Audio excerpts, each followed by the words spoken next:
بسم اللہ الرحمن الرحیم۔ تعلیم دین کورس شعبہ بنات سال اول کی طالبات، حدیث مبارکہ کا سبق ہے زاد الطالبین۔ کتابیں کھول لیں، یہاں سے انشاءاللہ ہم آج سبق پڑھیں گے الاقتصاد فی النفقۃ نصف المعیشۃ۔ بسم اللہ الرحمن الرحیم۔ قال رسول اللہ صلی اللہ علیہ وسلم الاقتصاد فی النفقۃ نصف المعیشۃ والتودد الی الناس نصف العقل۔ ترجمہ، جناب نبی کریم صلی اللہ علیہ وسلم کا ارشاد مبارک ہے کہ خرچ میں میانہ روی اختیار کرنا یہ آدھی معیشت کے برابر ہے، اور لوگوں کے ساتھ محبت سے پیش آنا، تعلق رکھنا، یہ نصف عقل ہے۔ ترجمہ بناتا ہوں، ترجمہ آپ نے سن لیا، پھر سے ترجمہ سن لیں کہ الاقتصاد فی النفقۃ نصف المعیشۃ۔ آپ علیہ السلام نے فرمایا کہ خرچ میں میانہ روی اختیار کرنا نصف العقل، یہ نصف عقل ہے، آدھی عقل ہے، اور لوگوں کے ساتھ اچھے طریقے سے پیش آنا، محبت رکھنا، محبت سے پیش آنا، تعلق رکھنا، یہ نصف عقل ہے۔ تو دیکھیں، پہلا جو جز ہے الاقتصاد فی النفقۃ نصف المعیشۃ، پہلے انشاءاللہ اس پر بات کرتے ہیں۔ یہ حدیث مبارکہ بھی جوامع الکلم میں سے جامع ترین حدیث ہے، یعنی اس میں آپ علیہ السلام نے پوری معیشت کا خلاصہ سمجھا دیا امت کو، پوری معیشت اقتصاد کا خلاصہ، کہ خرچ میں جو انسان میانہ روی اختیار کرے گا، درمیانہ راستہ، میانہ روی، تو گویا کہ یہ آدھی معیشت ہے، آدھا معاشی مسئلہ تو اسی سے حل ہو جاتا ہے۔ اقتصاد کا مطلب ہے میانہ روی اختیار کرنا خرچ میں۔ میانہ روی کسے کہتے ہیں؟ افراط و تفریط سے بچ کر خرچ کرنا، کہ انسان افراط و تفریط سے بچے۔ افراط و تفریط کا کیا مطلب ہے؟ کہ خرچ کرنے میں انسان بخل سے بھی بچے، دوسری طرف انسان فضول خرچی سے بھی بچے۔ یہ بالکل دو انتہا ہے نا، انسان افراط سے بھی بچے، تفریط سے بھی بچے۔ بات سمجھ میں آ رہی ہے؟ کہ انسان بخل بھی نہ کرے، یہ بھی نہ ہو، یہ چیز بھی انسان کے لیے پریشانی کا اور مصیبت کا باعث بنتی ہے کہ انسان اعتدال سے تجاوز کر جائے اور بخل سے کام لے۔ بخل یہ ناپسندیدہ صفت ہے، اور اس کو ناپسند کیا گیا ہے کہ انسان اتنا بھی جائز خرچ نہ کرے جو انسان کی ضرورت ہے۔ اپنی جائز ضروریات پر بھی انسان مال خرچ نہ کرے، یہ بخل کہلاتا ہے۔ مال پر سانپ بن کر بیٹھ جائے اور بخل سے کام لے، تو بخل ایک بدترین بیماری ہے۔ یہ یاد رکھیں، بخل ایمانی صفت نہیں ہے، یہ ایمان کے منافی عمل ہے کہ انسان بخل سے کام لے، کنجوسی جسے ہم کہتے ہیں، اتنا بھی خرچ نہ کرے کہ جو انسان کی ضرورت میں داخل ہے، تو یہ چیز انسان کے لیے پریشانی کا اور مصیبت کا باعث بنتی ہے۔ تو خرچ میں انسان بخل سے بھی کام نہ لے، کہ جو انسان کی ضروریات میں سے چیزیں ہیں انسان وہ بھی نہ لے، اپنی ضروریات پر بھی خرچ نہ کرے، اور جتنا خرچ کرنا چاہیے جس سے عافیت کے ساتھ سکون والی زندگی گزرے، اس پر بھی خرچ نہ کرے۔ تو بخل بدترین بیماری ہے۔ اور یہ بات بھی سمجھ لیں کہ بخل کا تعلق مال کے ساتھ نہیں ہے۔ ہم لوگ عام طور پہ یہ سمجھتے ہیں کہ وہ آدمی ہی بخیل ہوگا کہ شاید جس کے پاس مال ہو۔ بخل کا تعلق مال سے نہیں ہے، بخل کا تعلق دل سے ہے۔ ایسے بھی لوگ ہیں کہ مال بے شمار ہے لیکن سخاوت بھی بے انتہا ہے، اللہ پاک نے دل دیا۔ ایسے بھی ہے کہ مال بھی نہیں ہے لیکن بخیل بھی ہے۔ تو بہرحال بخل کا تعلق یہ قلبی کیفیت ہے، بخل کا تعلق ضروری نہیں ہے کہ یہ مال کے ساتھ ہو۔ اسی لیے فارسی کا مشہور مقولہ ہے نا کہ تونگری بدل اس نہ بمال، بزرگی بعقل اس نہ بسال، کہ تونگری کا تعلق مالداری کا تعلق بدلس، اس کا تعلق دل سے ہے، نہ بمال، مال سے نہیں ہے۔ انسان دل کا مالدار ہو، اصل یہ ہے۔ ورنہ ایسے کروڑ پتی ارب پتی بھی ہوتے ہیں کہ ایک سکہ، ایک روپیہ اگر ادھر ادھر ہو جائے ان کو دل کا دورہ پڑ جاتا ہے۔ تو تونگری کا تعلق، مالداری کا تعلق دل سے ہے، مال سے نہیں ہے۔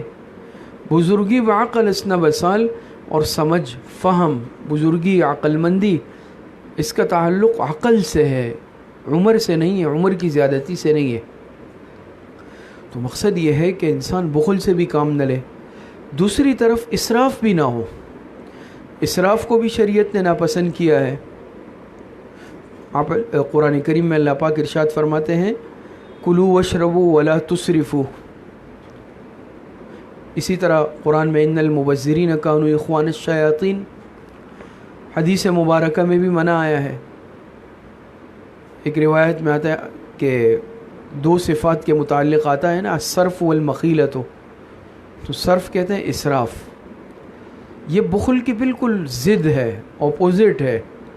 بخل کا مطلب انسان جائز ضرورت پر بھی خرچ نہ کرے، اور اسراف کا مطلب ہے کہ انسان غیر ضروری چیزوں پر بھی سارا خرچ کر لے، بے مقصد چیزوں پر خرچ کرنا۔ یعنی اسراف ایسے کہا جاتا ہے کہ انسان ایسی جگہ پر مال خرچ کرے جہاں کوئی ضرورت ہی نہیں ہے، بلا ضرورت، جسے کہتے ہیں نا پیسہ اڑانا یا بے مقصد چیزوں پر خرچ کرنا، شریعت نے اس کے بھی منع کیا۔ تو یاد رکھیں یہ میاں روی کے خلاف ہے دونوں عمل، نہ تو انسان اسے بالکل بخیل بن جائے اور نہ انسان فضول خرچ بن جائے۔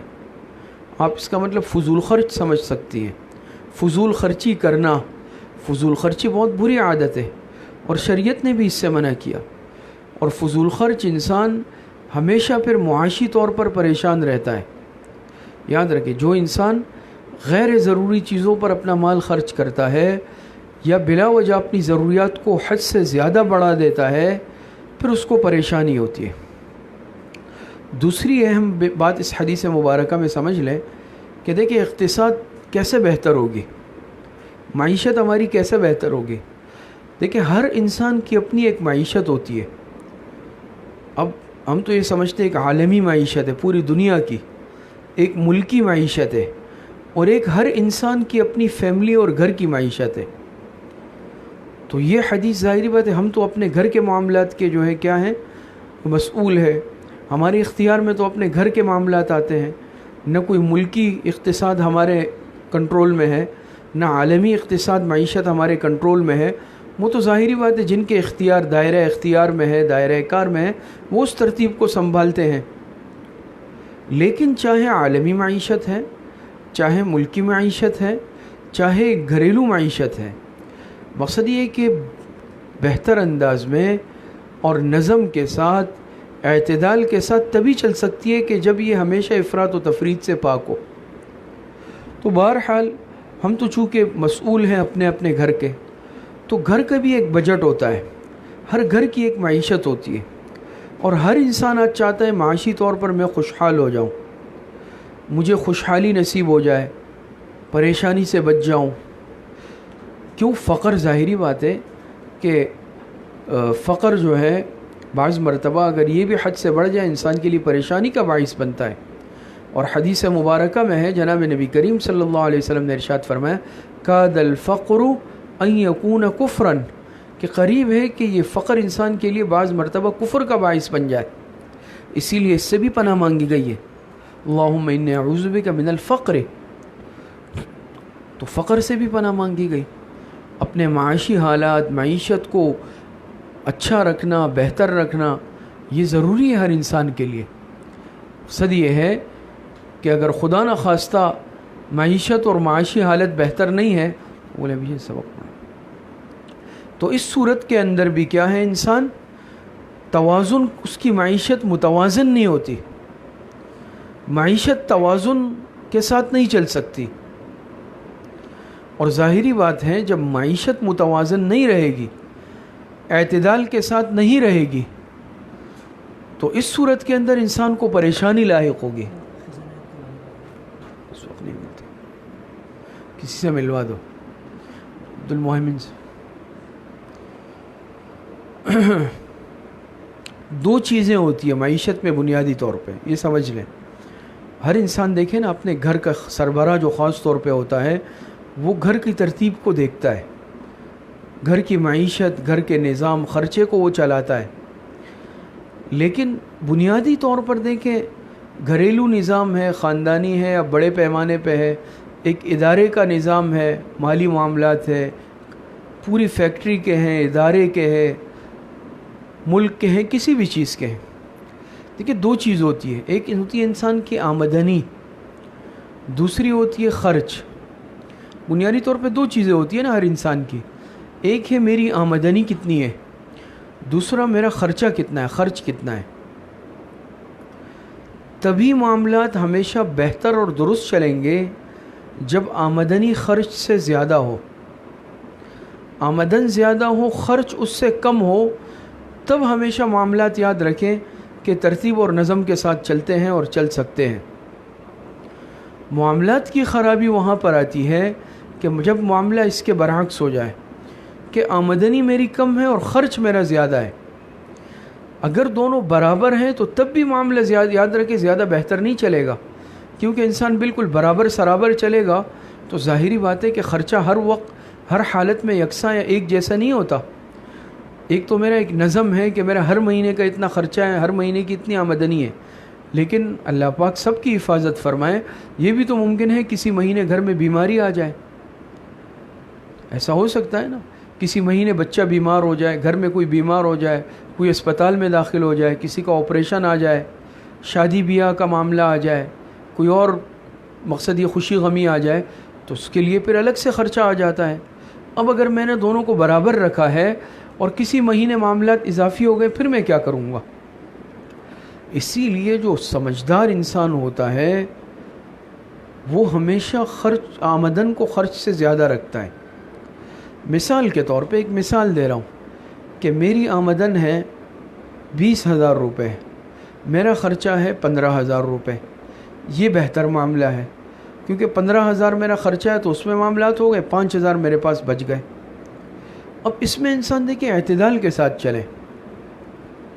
فضول خرچی کا اگر خدا نخواستہ کوئی عادی ہے اسراف کا، تو کیا ہوگا؟ غیر ضروری چیزوں پر پیسہ خرچ کر دے گا۔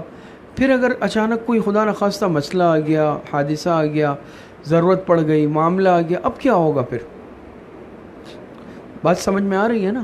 پھر اس صورت کے اندر معاملہ کیا ہوگا؟ اب پریشانی آ گئی، اب قرضہ لینا پڑ گیا، اب معاملات خراب ہو گئے۔ یا اگر خرچہ ہی انسان نے اتنا زیادہ رکھ لیا اور آمدن ہی کم ہے، تب تو معاملہ اور زیادہ خراب ہے کہ آمدنی کم آ رہی ہے اور خرچہ زیادہ ہے، تو ہر مہینے کی پریشانی ہے، روز کی پریشانی ہے۔ اس صورت کے اندر پھر کیا انسان مالی اعتبار سے بے اعتدالی کا، معاشی اعتبار سے بے اعتدالی کا شکار ہو جاتا ہے، اس کا گھریلو نظام، معاشی نظام یہ غیر متوازن ہو جاتا ہے، اور اس اعتبار سے انسان پریشانی کا شکار ہو جاتا ہے۔ آپ علیہ السلام نے چند الفاظ میں پورا معاشی نظام سمجھا دیا کہ الاقتصاد فی النفقۃ نصف المعیشۃ، کہ خرچ میں جو میانہ روی اختیار کرے گا نا، درمیانہ میانہ روی، تو یہ آدھی معیشت، آدھا مسئلہ اس کا حل ہو گیا، آدھا تو اسی سے حل ہو گیا نا۔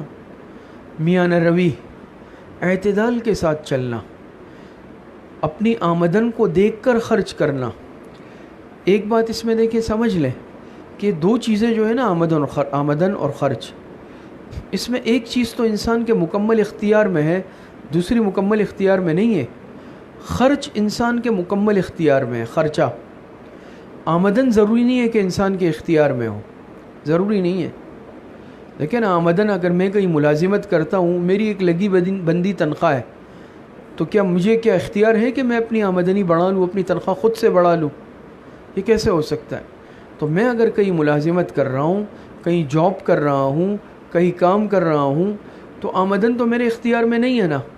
یا چاہے میں تاجر ہوں، میرا کاروبار ہے یا کوئی ہنر، اس میں بھی ضروری نہیں ہے کہ آمدن میرے اختیار میں ہو، ضروری نہیں ہے۔ کبھی ہو بھی سکتی ہے زیادہ ہو جائے، کبھی ہو سکتا ہے کہ کم بھی ہو جائے، کبھی نقصان بھی ہو سکتا ہے۔ کاروبار، تجارت، یہ معاملات ہوتے ہیں، اس میں انسان کو کبھی نقصان بھی ہو سکتا ہے، کبھی پیمنٹس ہوتی ہے، تاخیر سے معاملات ہو جاتے ہیں۔ تو دیکھیں، آمدن کسی کے بھی مکمل اختیار میں نہیں ہوتی، اتار چڑھاؤ ہوتا ہے، اور ملازمت میں تو تقریباً نہیں ہوتی. لیکن خرچ ایسی چیز ہے جو ہر انسان کے اپنے کنٹرول اور اختیار میں.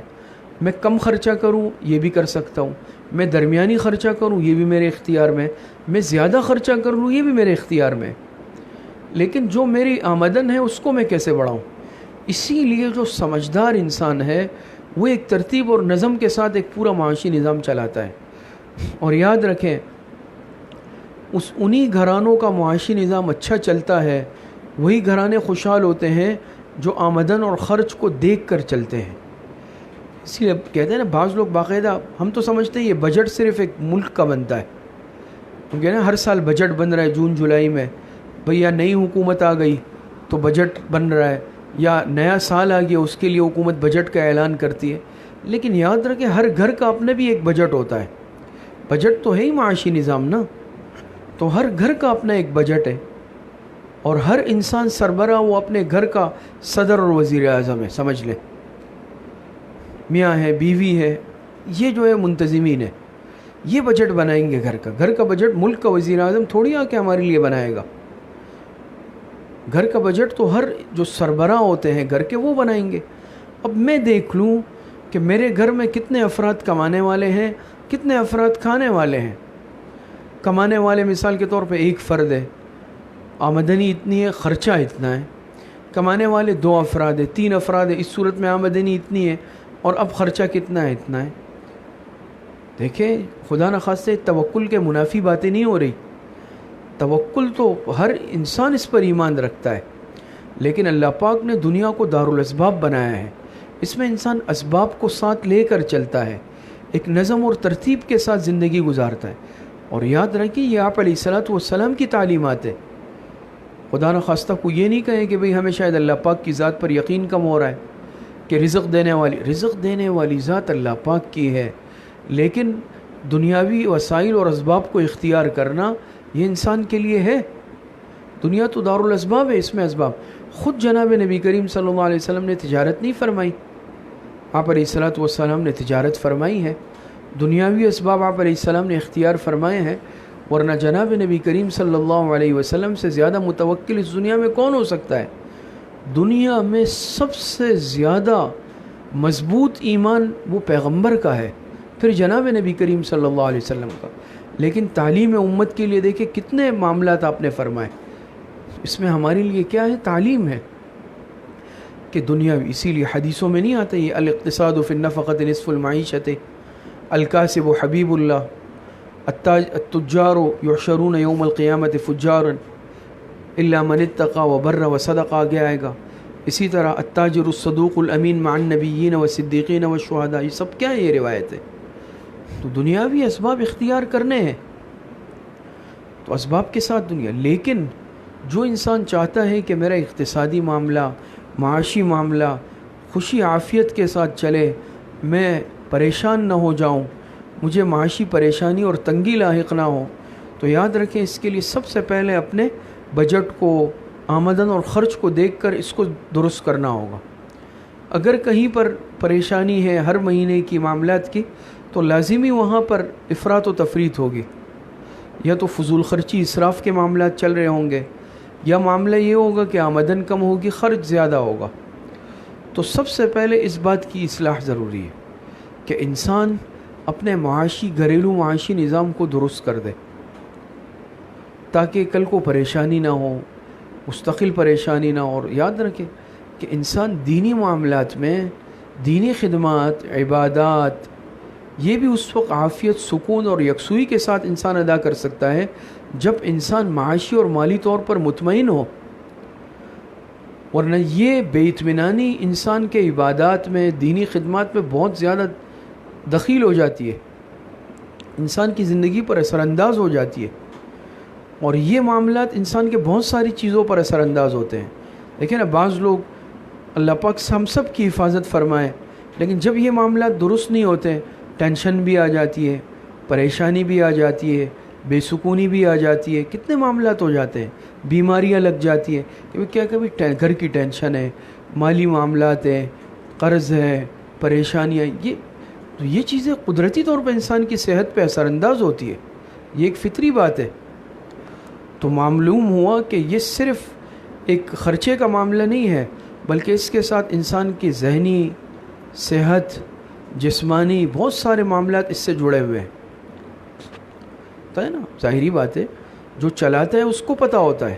اب جو گھر کے بچے ہیں یا چھوٹے ہیں یا جن کے ذمے بھی نہیں، ان کو کیا، وہ تو ظاہری بات ہے اپنی دنیا میں مگن رہیں گے، لیکن جو ایک ذمہ دار انسان ہوتا ہے، حساس ہے، گھر کا سربراہ ہے، جس کو پورا گھر چلانا ہے، اس کے ذمے سارے معاملات ہوتے ہیں۔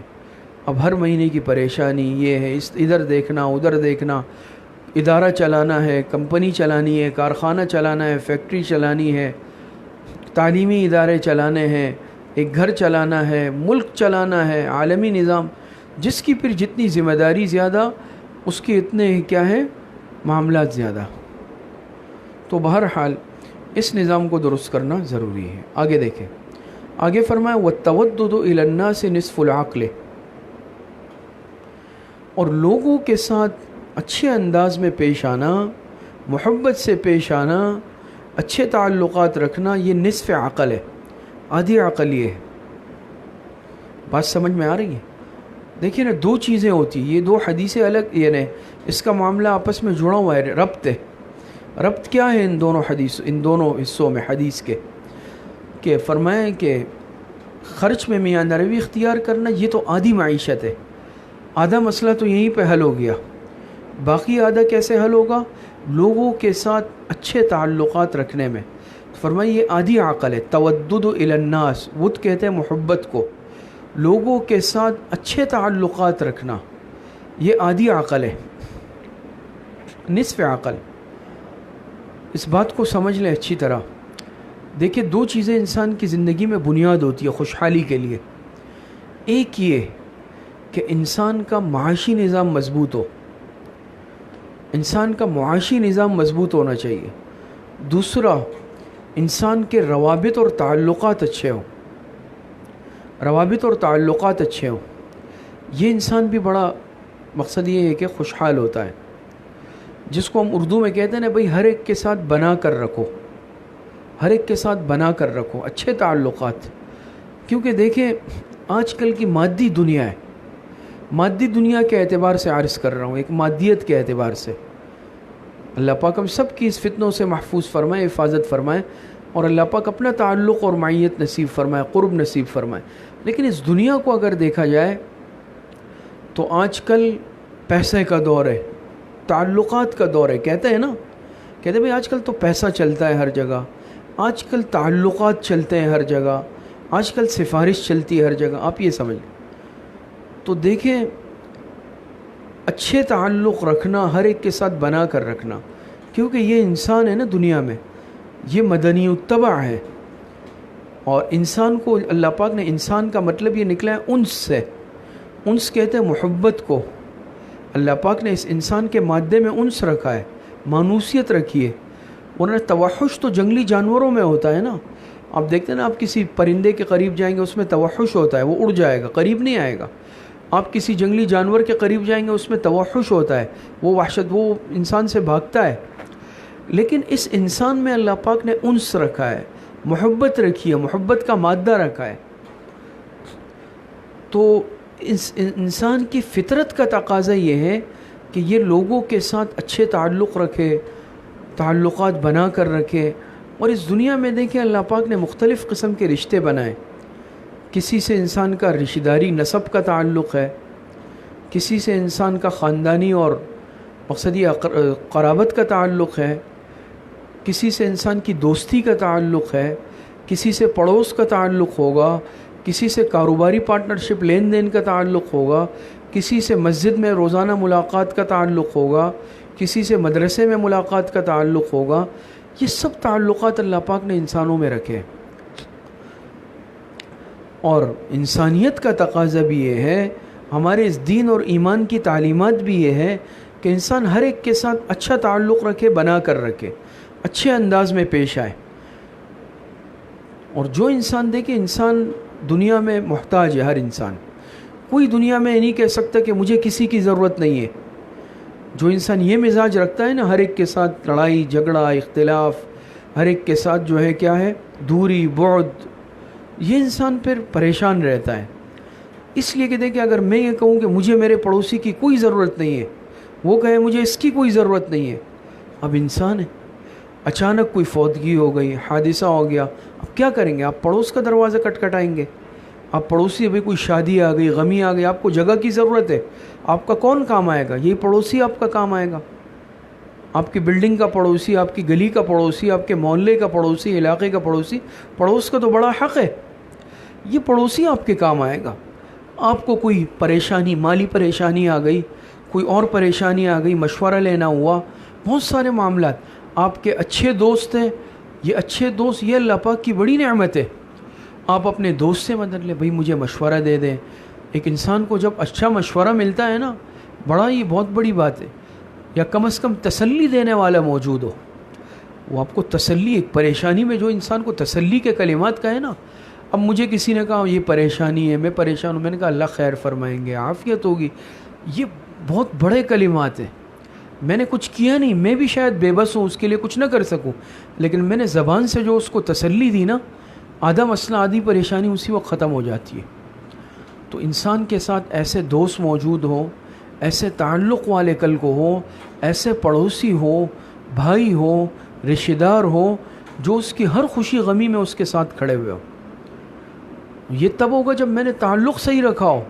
لیکن میں اگر ایسا آدم بیزار انسان ہوں، رشتہ دار سے میری لڑائی ہے، پڑوسی سے میں نے بنا کے نہیں رکھا، کوئی دوست میرا نہیں ہے، کسی سے میرا اچھا تعلق نہیں ہے، اب کل کو مجھ پر خدا نخواستہ کوئی پریشانی آئی، نہ کوئی مشورہ دینے والا۔ دیکھیں اللہ پاک کی ذات تو ہر ایک کے انسان کے ساتھ موجود ہے، اللہ پاک کی ذات، اللہ کا سہارا اصل ہے۔ لیکن دیکھیں نا، یہ دنیا دار الاسباب ہے، اس میں ایک انسانی تعلقات، یہ چیزیں چلتی ہیں۔ اسی لیے فرمایا نا وَالتَّوَدُّدُ إِلَى النَّاسِ نِصْفُ الْعَقْلِ، کیوں فرمایا؟ کہ انسان اچھے تعلقات بنا کے رکھتا ہے۔ اب اگر میں نے کسی سے بنا کے نہیں رکھا، اچھا تعلق نہیں رکھا، کل کو نہ کوئی صحیح مشورہ دینے والا، نہ کوئی پریشانی میں مدد کرنے والا، نہ کوئی خوشی غمی میں ساتھ بیٹھنے والا، ساتھ دینے والا، یہ انسان کتنا ایک پریشان زندگی گزارے گا۔ تو دیکھیں دو چیزیں انسان کی زندگی میں اہمیت رکھتی ہے، ایک معیشت کا مضبوط ہونا، دوسرا تعلقات کا مضبوط ہونا، اچھا ہونا۔ لیکن دیکھیں تعلقات کا مطلب خدا نخواستہ صرف دنیا پرستی کے لیے نہیں ہے، کہ انسان صرف اس لالچ میں تعلق اور دوستی رکھ رہا ہوں کہ چلو کل کو ان سے مالی فائدے حاصل کروں گا۔ یہ چیزیں تو حرص اور لالچ ہے، بدنیتی ہے، اس میں برکت بھی نہیں ہوتی، آپس میں دلوں میں محبت ہی نہیں آتی کہ میں اس بنیاد پہ چلو بھئی آج ایک مالدار سا آدمی دیکھ لو، صرف اس سے تعلق رکھ رہا ہوں، غریب ہے اس کو میں منہ بھی نہیں لگا رہا۔ یہ انسان کی بدنیتی کی دلیل ہوتی ہے۔ نہیں، تعلق کبھی بھی مال کی بنیاد پر، حسن و جمال کی بنیاد پر نہیں رکھا جاتا۔ انسان دیکھتا ہے یہ انسان شرافت والا ہے، نجابت والا ہے، یہ انسان حسن اخلاق والا ہے، یہ انسان صاحب ایمان ہے، اس کا عقیدہ اور اعمال اچھے ہیں، نیک ہیں، یہ ساری صفات انسان ایک دوست میں رکھ کر تعلق بناتا ہے۔ اور جو تعلق اللہ کی رضا کے لیے ہو، اس میں اللہ پاک محبت اور برکت پیدا کرتے ہیں۔ جو صرف نفسانیت کے لیے خدا نخواستہ دنیا پرستی یا حرص اور لالچ، مالی مفاد کی وجہ سے رکھا جائے، وہ بہت جلد ختم ہو جاتا ہے، اس میں کوئی برکت بھی نہیں رہتی، محبت بھی نہیں ہوتی آپس میں۔ تو بہرحال مقصد یہ ہے کہ دونوں چیزیں اہم ہیں، کہ انسان اپنے معاشی نظام کو بھی مضبوط رکھے، اقتصاد میں میانہ روی اختیار کرے۔ جیسے میں نے عرض کیا کہ آمدن اور خرچ دو اس کی بنیادی چیزیں ہیں، ان دونوں کو دیکھ کر چلے، اعتدال کے ساتھ چلے، اس کی معاشی زندگی مضبوط اور خوشحال ہوگی۔ یہ تو گھریلو معاملہ ہے، باہر کی زندگی خوشحال ہوگی، اچھے دوست ہو، اچھے متعلقین ہو، تو آدھا معاملہ وہاں سے حل ہو جائے گا۔ آدھا معاملہ تو کیا ہو جائے گا؟ جب معیشت بھی اچھی ہے، تعلقات بھی اچھے ہیں، تو انسان کی زندگی دونوں طرف سے خوشحال ہوتی ہے۔ اب اگر میرا معاشی نظام تو بڑا مضبوط ہے، لیکن تعلقات سب سے خراب ہے، تب بھی کام نہیں بنے گا۔ اور اگر تعلقات سب سے بہت اچھے ہیں، لیکن میرا اپنا معاشی نظام اقتصاد خراب ہے، تب بھی معاملہ صحیح نہیں بنے گا۔ تو دونوں معاملات کو درست کرنا اور صحیح کرنا ضروری ہے۔ اسی لیے فرمایا کہ الاقتصاد فی النفقۃ نصف المعیشۃ والتودد الی الناس نصف العقل، کہ بھئی اپنے معاشی نظام کو بھی درست کر دو، صحیح بنا دو، اچھا کر دو، تاکہ خرچ کرنے میں پریشانی نہ ہو، مالی پریشانی اور ٹینشن نہ آئے، اور لوگوں سے باہر بھی اچھے تعلقات رکھو تاکہ انسان کو خوشی میں، غمی میں، اچھے حالات میں، برے حالات میں سہارا میسر ہو، اچھے دوست میسر ہو، تعلق والے ہوں، خوشی غمی میں ساتھ کھڑے ہونے والے ہوں. اس اعتبار سے بھی انسان کو راحت اور سکون رہتا ہے. اللہ پاک صحیح عمل کی توفیق نصیب فرمائے. وآخر دعوانا ان الحمدللہ رب العالمین. ابھی انشاءاللہ کچھ دیر میں سال دوم کا سبق شروع ہوگا.